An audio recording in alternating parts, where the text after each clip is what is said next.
Olá, tudo bem com vocês? Sejam bem-vindos a mais uma aula do canal Educação Conectada. Sou a professora Thais e a nossa aula hoje é de língua portuguesa. Daremos continuidade ao estudo sobre o gênero textual fábula. E para iniciarmos esta aula, iremos ouvir agora o nosso momento de leitura deleite. Espero que gostem.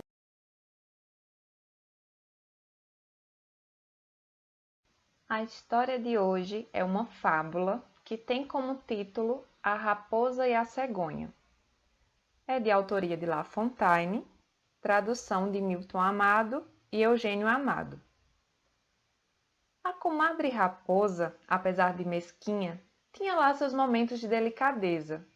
Num dos tais, convidou a cegonha vizinha a partilhar da sua mesa.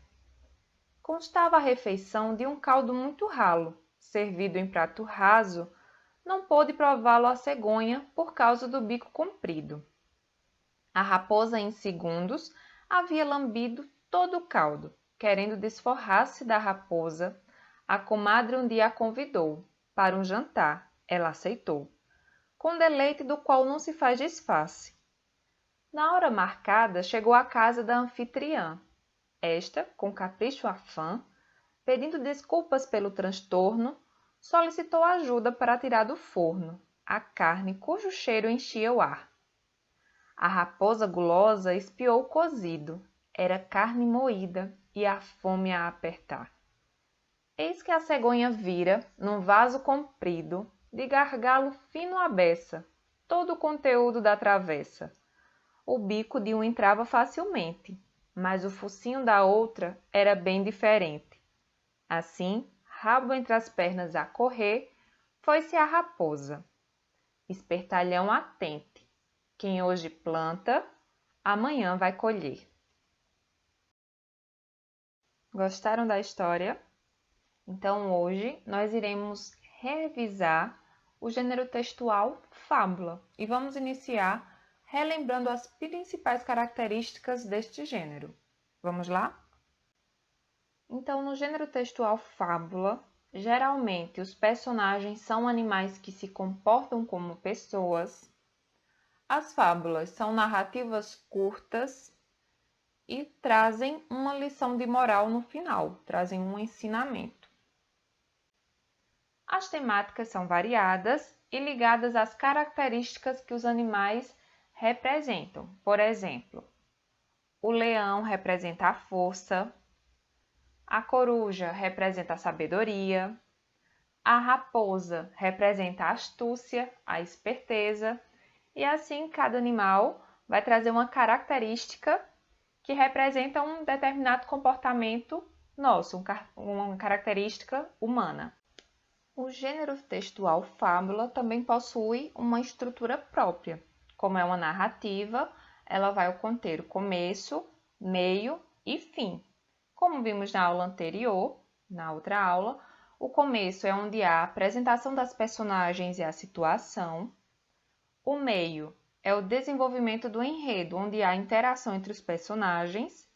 E o fim é o desfecho da situação e dos personagens, como as coisas se encerram e a história termina. E no caso das fábulas, o final é surpreendente e sempre nos traz uma lição de moral. Outro detalhe, o título vai estar sempre presente e costuma ser o nome dos animais que são personagens. Agora nós vamos ouvir e prestar atenção ao conto de uma outra fábula.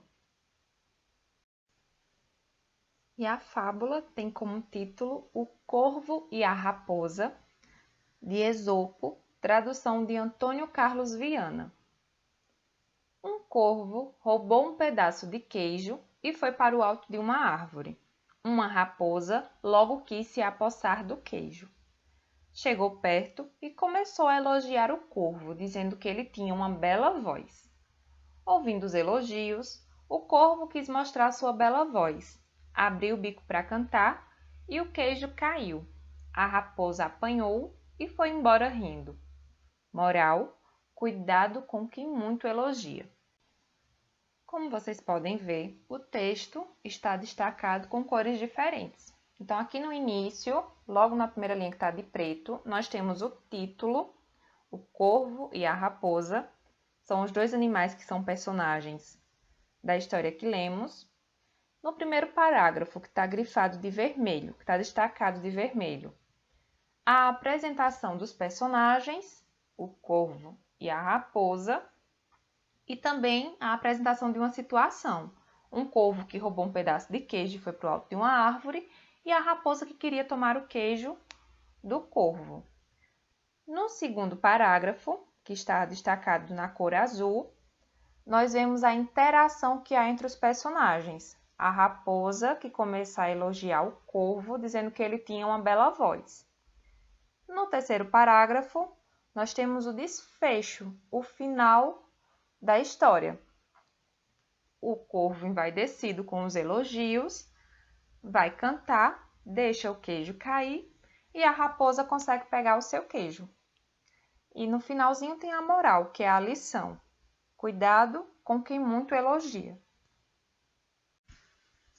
E chegando ao final de mais uma aula, agora é a hora da atividade. Fiquem bem atentos às explicações que o seu professor ou a sua professora irá colocar no grupo da sua turma. Façam a atividade com muito capricho. Até a próxima aula!